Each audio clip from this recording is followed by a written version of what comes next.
51 शक्तिपीठों की एक पौराणिक कथा।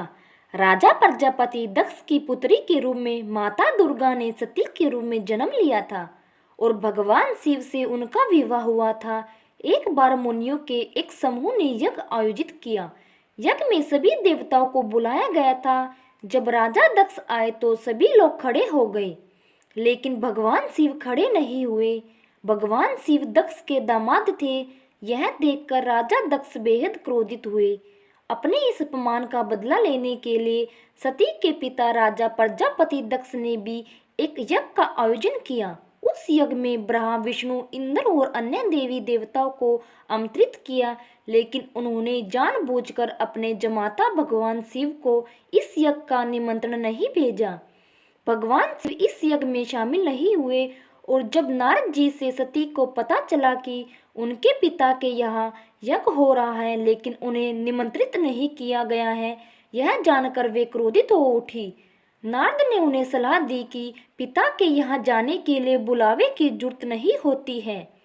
जब सती अपने पिता के घर जाने लगी तब भगवान शिव ने उन्हें समझाया, लेकिन वह नहीं मानी तो प्रभु ने स्वयं जाने से इनकार कर दिया।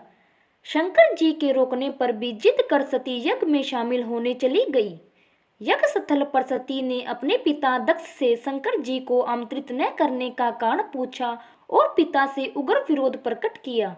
इस पर दक्ष भगवान शंकर के बारे में सती के सामने ही अपमानजनक बातें करने लगे।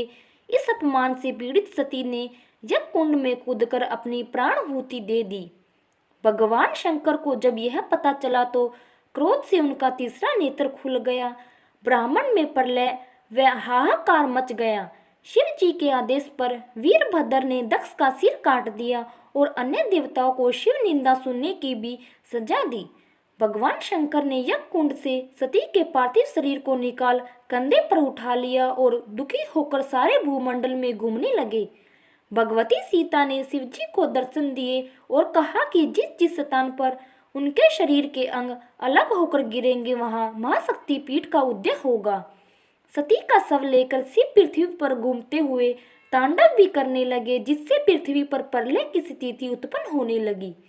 पृथ्वी समेत तीनों लोकों को व्याकुल देखकर भगवान शिव अपने सुदर्शन चक्र से सती के शरीर को खंड खंड कर धरती पर गिराते गए। जब जब शिव नृत्य मुद्रा में पैर पटकते विष्णु अपने चक्कर से माता के शरीर का कोई अंग काटकर उसके टुकड़े पृथ्वी पर गिरा देते। शास्त्रों के अनुसार इस प्रकार जहाँ जहाँ सती के अंग के टुकड़े, उनके वस्त्र या आभूषण गिरे, वहाँ वहाँ शक्तिपीठ का उदय हुआ। इस तरह कुल 51 स्थानों में माता के शक्तिपीठों का निर्माण हुआ। अगले जन्म में सती ने राजा हिमालय के घर पार्वती के रूप में जन्म लिया और घोर तपस्या कर शिव को पुनः पति के रूप में प्राप्त किया। शक्तिपीठ की पौराणिक कथा आप लोगों को कैसी लगी, कमेंट बॉक्स में अपनी राय जरूर दें। हर हर महादेव। लाइक शेयर सब्सक्राइब करना न भूलें। धन्यवाद।